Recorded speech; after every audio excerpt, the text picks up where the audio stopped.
Hey guys, in this video we will be watching me and going along with me editing car photos that I took at a car show this past weekend. We're going to go over editing tips and tricks and how to make these photos look better than they look straight out of the camera. Here is the camera I used to take these photos. This is a Canon EOS R7 and is a mirrorless camera. It is currently adapted to an EF S18-135 lens. It came out when the DSLRs were the highest you could get, so it's got an adapter on there.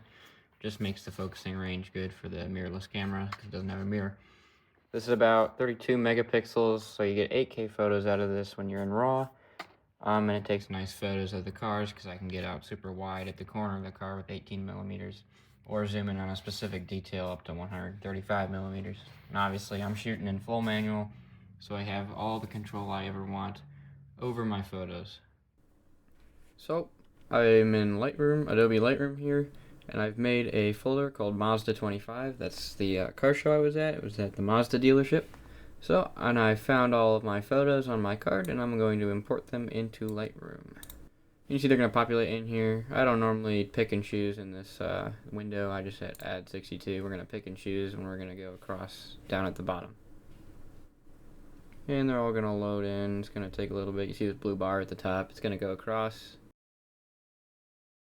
Okay, so we have all our photos here. We can scroll across to the bottom.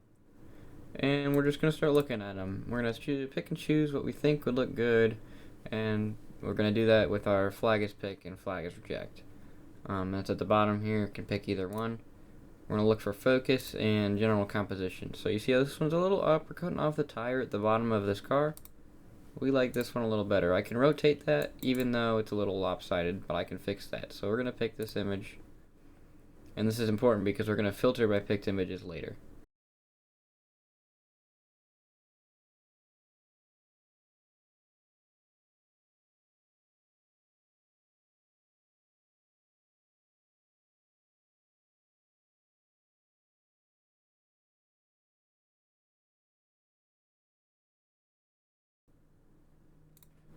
Okay, so I've gone through and selected all the ones that I want now, and you can see we've reduced our size by a whole bunch. We're going to go up to our sort button and sort by selected, and that's going to drop us down to only the photos that we think will look good.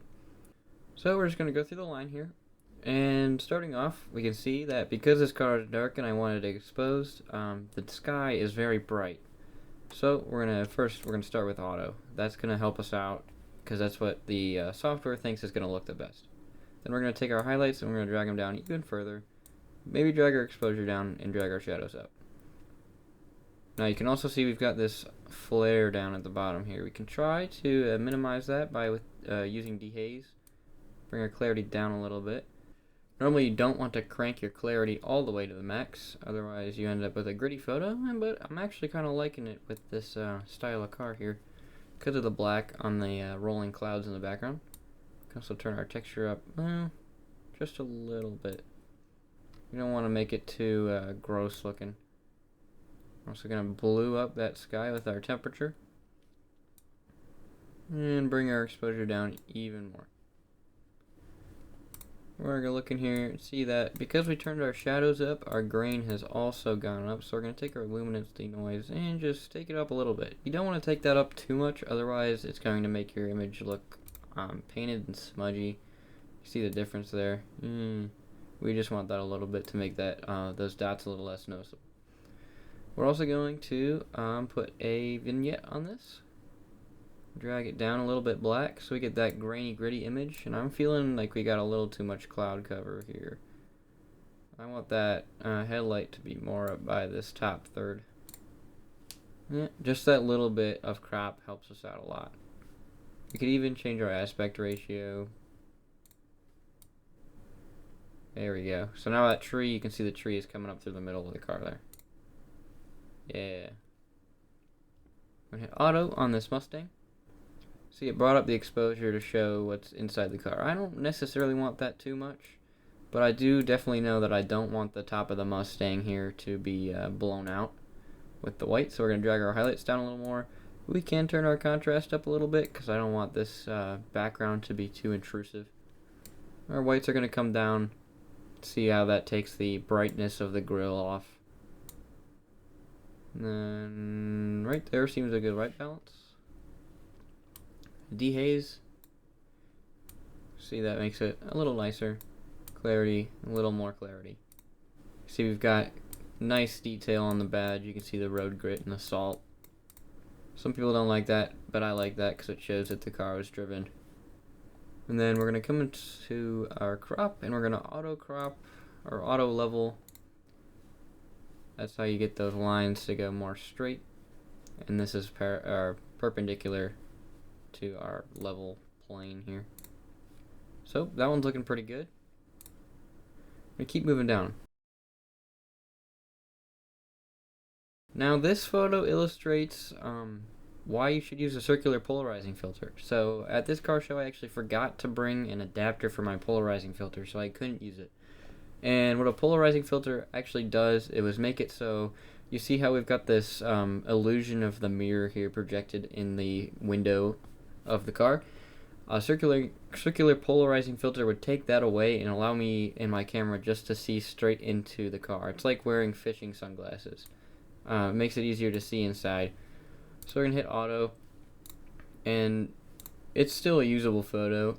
It's not how I would like it. Now you can really see if you look closely. There's these cars in the background of the parking lot. Not my favorite. I forgot to bring my adapter, so I couldn't.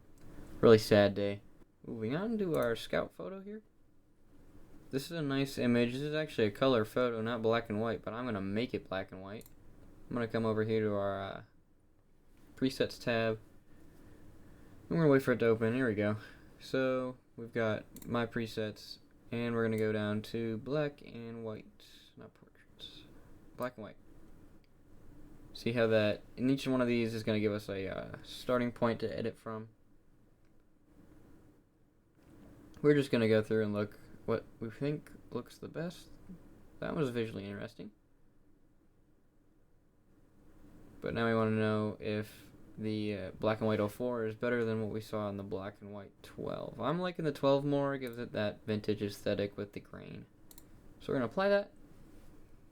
And we're also going to crop in a little bit on the Scout logo here, so you can see that it's in between the two corners of our middle third box.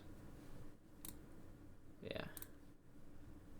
Then changing our temperature also changes some aspects of the black and white image. You can see our color sliders. They don't exactly do what you would think they would because you're in black and white.